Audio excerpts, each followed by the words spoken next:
6 of the dirtiest teams over the last decade. It's possible to step onto the football field and watch the drama, toughness and surprising journeys of teams like Chelsea, Everton, Real Madrid, Atletico Madrid, Argentina, the Netherlands and Wolves, who led one particular Premier League table last season. There is drama, controversy and a shared desire to deal with the ups and downs of the beautiful game in these stories. Number 6. Chelsea. Chelsea's journey in the 2022-23 season got off to a rocky start, grappling with early setbacks as key players Kalidou Koulibaly and Conor Gallagher faced red card suspensions before August concluded. However, the Blues, known for their resilience, weren't willing to concede defeat readily. In a determined effort to reverse their fortunes, they made substantial additions to their squad in January 2023, seeking to infuse fresh energy and skill. One notable acquisition was Portuguese forward João Felix. Unfortunately, the optimism surrounding Felix took a hit when he received a red card just 58 minutes into his debut, introducing another layer of complexity to Chelsea's season. Despite these obstacles, the team pressed on, showing unwavering determination as they navigated the challenges. As the season unfolded, Chelsea dedicated themselves to attempting to integrate the new players, tirelessly trying to overcome the hurdles that marred their early campaign. The season became a story of highs and lows, mostly lows, but through strategic maneuvers, tactical adjustments and a steadfast team spirit, Chelsea aimed to salvage their season and re-establish themselves as formidable contenders in the fiercely competitive arena. Ultimately, though, they ended up finishing the season in a desperately disappointing 12th place, amassing just 44 points. Next up, a notable aspect emerged in Everton's season: the team's remarkable improvement in dealing with red cards, showcasing their dedication to following rules and learning from past mistakes. Number 5. Everton. Looking at how Everton dealt with red cards last season compared to the 2021-22 campaign, you'll see that they've substantially improved, going from 6 to 2 and climbing from 19th to 14th in the fair play table. This improvement shows the team's dedication to following rules and learning from mistakes. Abdoulaye Doucouré's red card in April 2023 was their first of the season, his hand connecting with Harry Kane's face in a draw against Tottenham.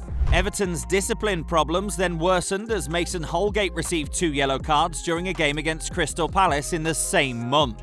This showed that the team was still working to improve its behaviour on the field. Everton have demonstrated that they are strong and determined to grow and get better despite these problems. The team had good and bad times last season, which shows how committed they are to short-term success and long-term growth. Coming up next, Sergio Ramos found himself under scrutiny, making contact with Milan Havel in a way that would have significant consequences, leaving Havel with a bleeding injury. Number 4. Real Madrid. Real Madrid's journey to Moscow for a Champions League group stage clash against Viktoria Plzen became the centre of attention for a controversial incident involving their captain Sergio Ramos. In the 13th minute of the match, Ramos found himself under scrutiny as he extended his right arm, making contact with Milan Havel from the opposing team, resulting in a significant blow to Havel's face and leaving him with a suspected broken nose. The surprising part was the referee's decision not to issue any warning or a yellow card to Ramos for this elbow incident, despite its severity and the potential of causing harm, possibly even breaking Havel's nose.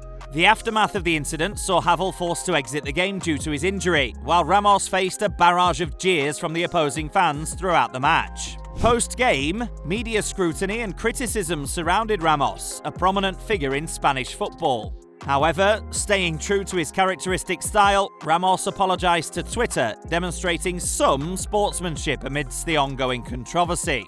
Though marred with controversy, this incident sheds light on the challenges faced by Real Madrid and their players in the competitive realm of European football, showcasing the intense scrutiny and the expectations placed on one of the football giants. Stick around for number 3 as the atmosphere turned dark just before the final whistle, triggered by Atletico's Felipe committing a foul against Phil Foden, setting off a chain of events which spiralled out of control on the football field. Number 3. Atletico Madrid.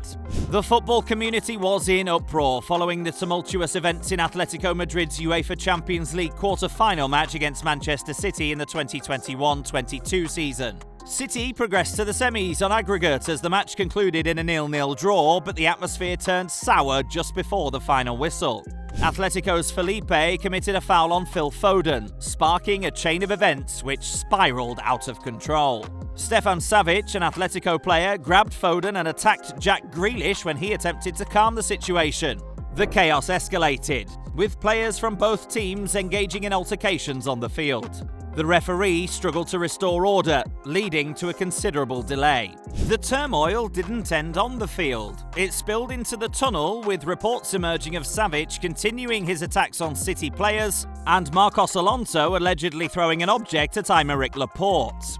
The aftermath triggered a global outcry, with fans worldwide urging UEFA to ban Atletico Madrid from the Champions League due to these shameful incidents. During this controversy, Manchester City's manager Pep Guardiola chose not to comment, maintaining a measured stance. On the other hand, Atletico's coach Diego Simeone distanced himself from any involvement in the on-field fights. The incident marred Atletico Madrid's reputation and fueled debates about sportsmanship and the need for strict disciplinary measures in professional football. As we prepare to dive into the historic clash between Argentina and the Netherlands, the referee Antonio Lahoz played a crucial role in attempting to manage the escalating tensions. Number 2. The Netherlands. Argentina's success over the Netherlands in the 2022 FIFA World Cup quarter-final unfolded as a historic and chaotic spectacle, etching its place as one of the dirtiest World Cup games ever. The referee, Antonio Lahoz, reached for his pocket 18 times to issue yellow cards, attempting to maintain control amid heightened tensions at Lusail Stadium. The intensity of the match was reflected in the cautioning of 8 Dutch players and an equal number from Argentina. Surprisingly, the tumult extended beyond the players on the field. Even the managers, Lionel Scaloni and coach Walter Samuel from Argentina, faced sanctions, adding an extra layer of drama to the contest. The game's climax saw Netherlands right-back Denzel Dumfries receiving a red card, contributing to 15 players receiving yellow cards, establishing a new World Cup record. Despite the heated atmosphere, Argentina emerged victorious with a 4-3 win on penalties following a 2-2 draw after extra time. Notably, the remarkable aspect of this chaotic encounter was that, despite the multitude of cards, both teams managed to keep 11 players on the field throughout the match, which defied the odds. The match also witnessed the uncharacteristic sight of Lionel Messi, known for his composure, engaging in a heated exchange with Dutch manager Louis van Gaal and their coaching staff.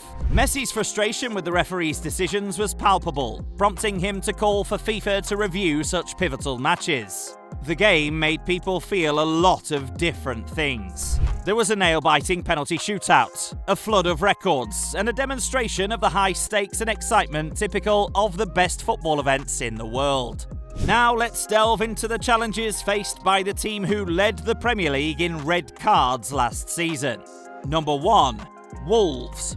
Wolves had a tough time on the field last season, especially when it came to getting red cards, and the numbers that show this are worrying. The team had twice as many red cards as any other team in the Premier League in the 2022-23 season. This problem became a sore spot for Wolves, and boss Julian Lopetegui was very angry about it. He was furious when Mario Lemina was sent off against Southampton, despite the fact that his side won 2-1. Things got even worse when Diego Costa, a new signing, joined the group of 6 players who'd been sent off early in different games last season.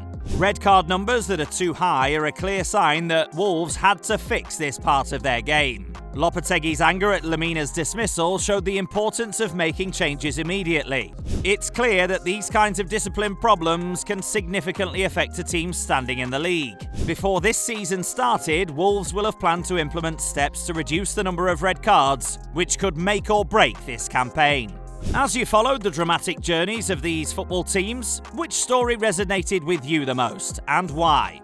Let us know in the comments below. If you enjoyed this video and want to see more like it, leave a like and subscribe to our channel if you haven't already. Tap the bell icon to turn on notifications to stay updated with all our latest videos. Thanks for watching, and I'll see you in the next video.